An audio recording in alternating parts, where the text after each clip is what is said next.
Starting from Clark County, Missouri on May 1st, 1865, the Shackelfords traveled through northeastern Missouri, southern Iowa, southern Nebraska Territory, northeastern Colorado Territory, southern Wyoming, which was then part of the Dakota Territory, Utah Territory, Arizona Territory, including the southern tip of present-day Nevada, and southern California through the Mojave Desert, arriving in San Bernardino on November 3rd, 1865. I'm Jen Globius, and this is the Helonaki Deep Dive, a podcast about the process of mapping and analysis for historical and archaeological research. In this episode, I'll discuss the Shackelford's 1865 route and how it differed from the Oregon or California trails, which had been established for over 15 years by the time the Shackelfords were traveling. I'll also talk about progress I've made on mapping this 1865 route. Let's dive in. So I have a map of the Shackelford's 1865 route, which I consider version 1.0. Since it's a work in progress and changes absolutely will be made as needed as I find more information and so on and so forth. But for the purposes of starting to wrap things up and looking at the map, which for the most part is going to be seen at a very small scale, so large area, very little detail, the route really won't change much except in smaller details that you can't see at the resolution that the map will mostly be seen at. But changes will be made as I work on creating an interactive map on a Shackelford website that I'm working on. And so there will be changes in the future. Just know that. The map itself and the route, I've been working on opening up different maps and data sources using QGIS, which is an open source GIS software.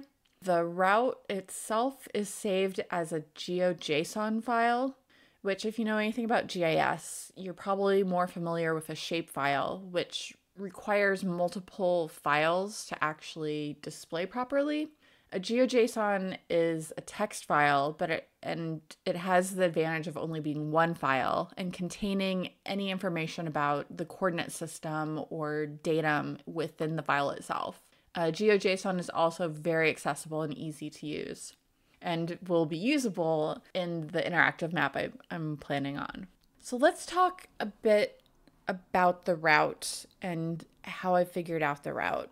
And I'm going to talk about it in three different segments. The first one is the section from the beginning, so Missouri through Iowa, until they get to the jumping off point of Plattsmouth. And then the second segment is Nebraska, Colorado, and Wyoming, so the present day states. And then the final section I'll talk about will be the Utah, Nevada, Arizona, California part. All right, so let's start with Missouri and Iowa, which of the three has about the least data information, although I just remembered the maps of Iowa counties by Andreas, which date to 1875, so a decade after the Shackelfords were traveling, but I should be able to incorporate those into the route later. But again, these are very small changes. Otherwise, the route as it is at this moment is based on locations found that Ruth Shackelford wrote about as they were traveling through Missouri and then Iowa. So there could be some changes you could see on the map of the overall route, but really the changes using the Iowa county maps would mostly be smaller in more detail, so where you could see it with more resolution. But that's the first part, which sadly I don't have much information about. There are a few locations that she mentions, Fairmount, Memphis, as well as Red Oak, and a few other places in Iowa. All right, so let's talk next about the Nebraska, Colorado, Wyoming section. which is very interesting. So the Shackelfords crossed into Nebraska. So they crossed the Missouri River at Plattsmouth, which is the mouth of the Platte River. And the town itself isn't named in Ruth Shackelford's diary, although the Covered Wagon Women's editor did identify it as Plattsmouth. And looking at the diary by Sarah Raymond Herndon, her book Days on the Road, she confirms her group, who weren't actually traveling with the Shackelfords at that point, but they also crossed the Missouri River at Plattsmouth and used it as their jumping off point. And you can see it in her book if you look at the May 18th. Or that's not when they got to Plattsmouth, but that's when they had been warned that even if they went through Council Bluffs, they would have to go southward along the Missouri River and cross over at Plattsmouth, because government officials were not allowing groups to travel on the north side of the Platte River due to problems, different fighting that was going on with the indigenous peoples. And I'll talk about that a bit later. So Sarah Raymond Herndon's group changed their path and they crossed at Plattsmouth like the Shackelfords. Once they crossed the river, that's when the groups joined up and created their wagon train.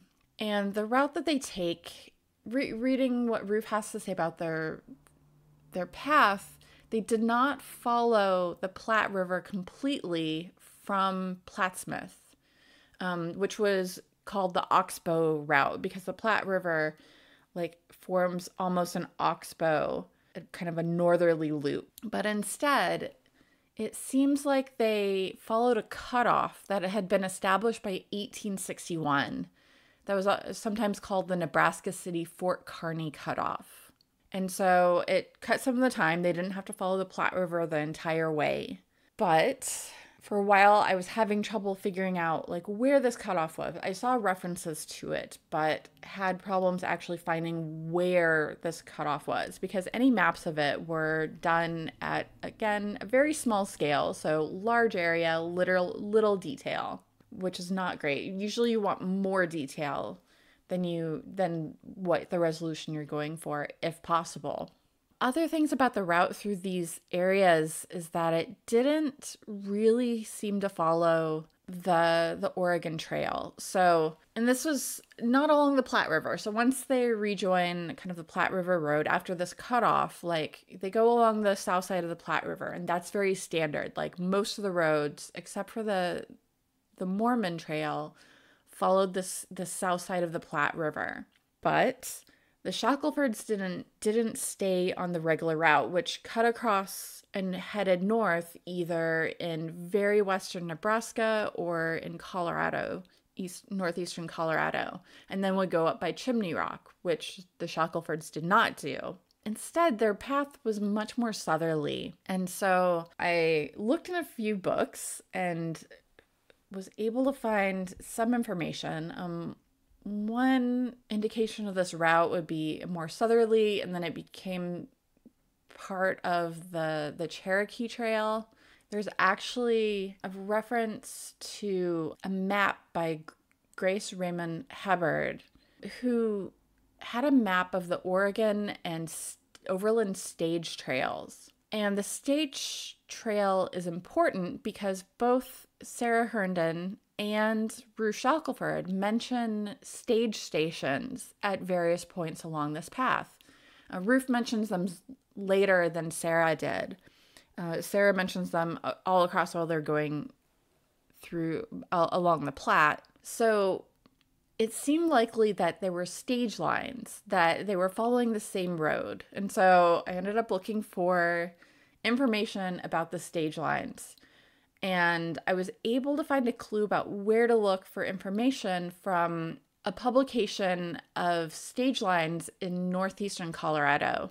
And of course, I'll talk about the source at the end. It had a map of the route, of different routes through that area. And in the text explaining the project, it mentioned looking at the Bureau of Land Management GLO survey plats, which I think I've mentioned in the past. That sometimes these plats, which were drawn around the time, either from the 1850s through 1870s for the areas that I used them for. And often they would include roads, especially major roads. And so that's what set me off using the BLM GLO plats, which I used for mapping the route across Nebraska, Colorado, and Wyoming. Now, not all of them contain the road. It's very obvious. The road is very obvious across like the plat. It's pretty obvious their cutoff that they took. It's not as obvious across Colorado. There was a little bit more guesswork, and you can see that with the confidence scale and unconfident scale on the cover for this episode. And there's also across Wyoming, I'm not sure about the roads there either, because there were multiple possibilities. There wasn't one that was labeled only this is the stage road. So there were multiple possibilities of that route. So that could have future revisions with it. So one of the questions I had was, why did the Shackelfords travel further along the South Platte River and then not go as far north as the Oregon Trail or other trails? So one reason was that they were following the stage route, so a very established road by 1865. But there were also things going on with the indigenous peoples. As I mentioned, why they went to Plattsmouth instead of Council Bluffs, so further north. So just a little bit of backstory about what was going on. There was an uprising of Sioux peoples in Minnesota in 1862 through 1864, the Dakota and Nakota. Pressure had been building up. Their reservation had shrank as white settlers took more and more of their land. And so fighting erupted. There were massacres on both sides, and the Dakota and Nakota were either pushed onto the reservation or into the Dakotas. Things were tense at this point, and so there were reprisals by white settlers kind of in response to their fears. One of the most prominent was the Sand Creek Massacre, which occurred in Colorado on November 29th, 1864, where Colonel Shivington and the 3rd Colorado Cavalry massacred at least 200 Cheyenne peoples, including women and children.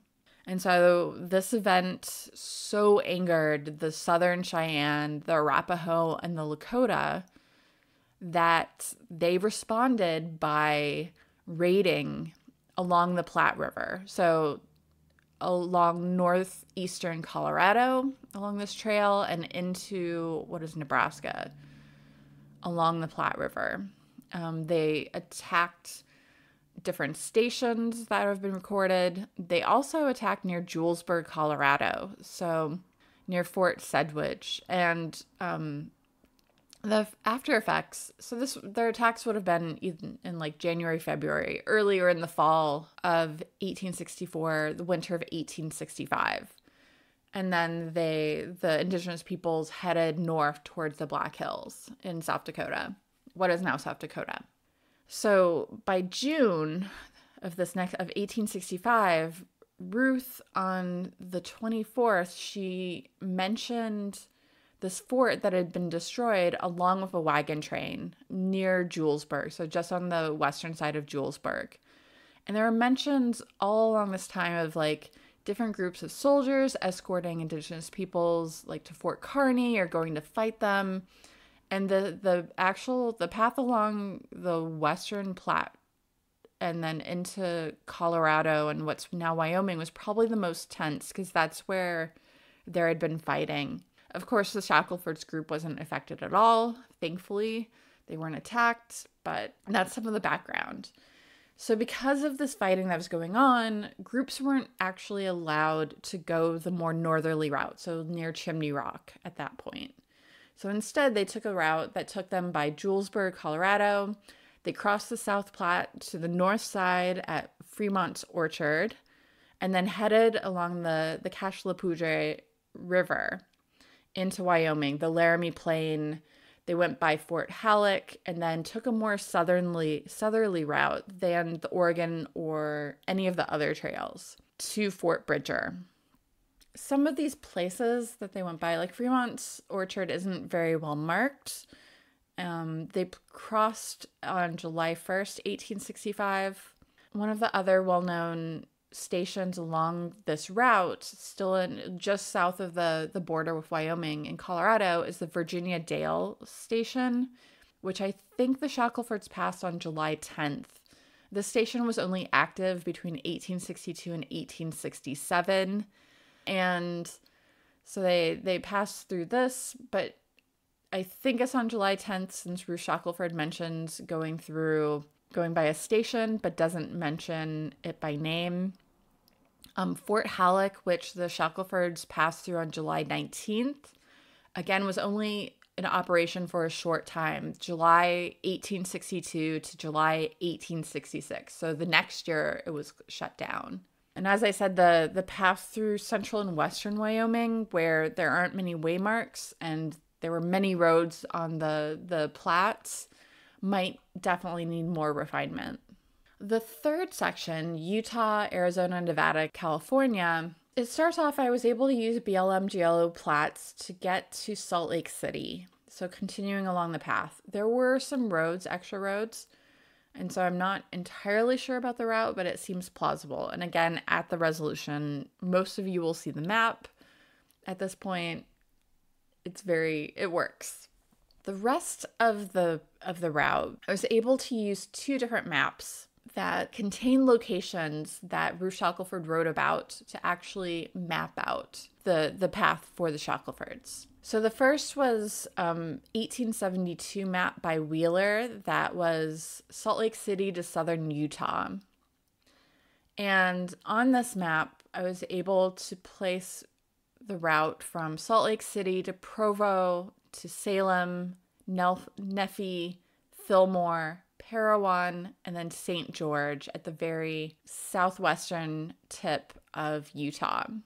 And this map, this map comes from the David Rumsey historical map collection, and I was able to use it. It was georeferenced on the website, and I was able to use it as a linked map. So instead of downloading it and georeferencing it myself, I was using it off of the link provided, the map tile provided by the David Rumsey site. So it's possible that I'll download the map, get a subscription, download the map, and georeference it myself to see if I can get any more accuracy, if possible, for this section. Then the other map I used for the rest of the route was from 1865, so the same year the Shackelfords were traveling, by Gerd. It's entitled Official Map of Territory of Arizona, and it contains Arizona, Nevada, and California parts. And again, I used this map off of the David Rumsey site and did not georeference it myself. So it's very possible that in the future, when I download it, georeference it, that I'll need to adjust the route as well. And the Shackelfords, there were fewer actual settlements that they talked about, but there were places along that route. The only one that is kind of unsure, on October 26th, Ruth Shackelford mentioned a Winston Springs, but based on the map, the Gerd map, it's probably Kingston Springs. But otherwise, there's a fairly clear route. It's labeled the Old Salt Lake Wagon Road. There is a newer Salt Lake Wagon Road that it doesn't fit the Shackelford's path as well. But otherwise, when they get closer to San Bernardino, there's the army camp they get to after they've been out of food for a few days. There's the fish ponds, the toll gate, and then into San Bernardino itself. So this route, going through Utah and down to San Bernardino, is not on any of the usual routes. And I should have mentioned it earlier, but on the cover for this episode, you can see routes given for the Mormon Trail, the Pony Express route, the Oregon Trail, and California Trail, some of which have many different variations on them.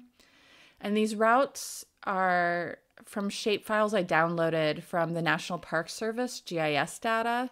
They're freely available and you'll be able to see that route. But you can see by looking at this map that the Shackelfords didn't take that way. And I'm not sure if it was due to the time of year. The Shackelfords reached Salt Lake City on August 28th, which might have been fairly late, and so they wanted to take a more southerly route. Or they could have been aiming towards Los Angeles. They didn't say where in California they were going to, but when they get nearer, they'll be like, okay, San Bernardino for now, but then we'll go to Los Angeles. We're not quite sure about that. So not quite sure about motivations for taking this entire route. So before I get on with the rest of the endnotes, I want to say that I'm just beginning to work on a website called Shackelford.website. It's very bare bones at the moment. I'm going to be adding versions of the map of the 1865 route and then later the 1868 route. I'll be adding maps, both static and, if all goes well, I'll be adding animated maps as well. Data itself, as I've been saving it in the GeoJSON file, each contains segments, and for each segment there's a source. How did I get this route? Sometimes where I have the least information is just like connecting points. Otherwise, I list the map or the BLM geo township that map would have been for. I also list my confidence in that route. And you can see there's a difference in confidence on the cover of this episode if you take a look at that map. Going from very confident, of which none of them are very confident at this moment, confident, which is a good amount because there are maps with roads and they match up with locations that Ruth discusses. There's unsure, where like connecting points, and very unsure locations along this route. All right, let's talk about some of the other data. First of all, of course, is Ruth Shackelford's 1865 diary, published in Covered Wagon Women, Volume 9. Sarah Raymond Herndon's book, Days on the Road, is also informative about the routes. She didn't write every day, but she does provide locations that Ruth doesn't. So once they cross into Nebraska and the wagon train joins up, her information is more useful. Information about the ways that the different routes that were available. There's a historic trail map of the Denver 1x2 quadrangle, central Colorado. From 1999, it was a report about looking at historic trails. And for all of these sources, I'll be posting links in the show notes. Also super useful is Grace Hubbard's 1922 book, The Bozeman Trail. And it also, she had a map of the Oregon Trail and overland stage routes, also from 1922, which is super useful for reference. And that was kind of the first thing that showed me that overland stage route. There's a couple books from 1988, one by Kimball called Historic Sites and Markers Along the Mormon and Other Great Western Trails, that provided much more information about trails that weren't the Oregon Trail, so many of the different variations. There's also Townley, The Trail West, a bibliography index to Western American trails, 1841 to 1869. And this is a bibliography of different trails, and it includes the pieces of the routes that the Shackelfords took. And Ruth Shackelford is cited as part of the bibliography. Early on, I also was able to find a website through the University of Nebraska-Lincoln called Digging in the Historic Trails of Nebraska, and I'll put the link in the show notes, which had the different routes, including the cutoff, on an online map, which was great. But they did not have the data available for download. So I had to basically reconstruct their work in doing my mapping. And it's not available at this point, but at some point I will make the Shackelford map, the GeoJSON, available to others. So when it is, other people will be able to use this data, so they won't have to reconstruct it again. All right. I used many, I don't know how many hundreds of BLM GLO plots. Their dates vary. The way that they're drawn varies, and they go across Nebraska, the northeastern part of Colorado, many in Wyoming, because there are multiple routes, and I'm not sure I have the right one yet, and then into northern Utah up to Salt Lake City. Those are super useful. I'll put that website up. Super useful things to look at. As usual, the David Rumsey website had the Wheeler 1872 map for Utah and Gerd 1865 maps. Also, for the next version of this route, I'll probably be using the Andreas 1875 maps of Iowa counties to at least put the route on roads instead of just from point to point. And last, to give a little bit of context to what was happening with indigenous peoples, that partly explains the routes, especially in Nebraska and then Colorado, Wyoming. I looked at 2 books, Peter Cousins' The Earth is Weeping, and then a little booklet by McMurtry called Oh, What a Slaughter, which is not as scholarly, but gave some more information about what happened around Julesburg. So I'm going to be finishing up this season of the Helonaki Deep Dive about the Shackelfords, ending with looking at the 1868 route and map. Thanks for listening. Email questions or comments to deepdive@helonaki.com or ask them on the Helonaki Deep Dive Facebook page. Show notes with links to resources mentioned in this episode are available at helonaki.com. That's HELONAKI.com. You can also find ways to support the show, now including merch, such as t-shirts, mugs, and stickers with the Helonaki Deep Dive logo. And you can find those at helonaki.com/support. My thanks to Patreon supporter at the Geospatial Analyst level, Leah Varel. Your support keeps the Helonaki Deep Dive going. The Helonaki Deep Dive is written and produced by me, Jen Globius of the Helonaki. The theme music is Deep Ocean Instrumental by Dan O of danosongs.com. Additional sounds from zapsplat.com. Thanks for listening.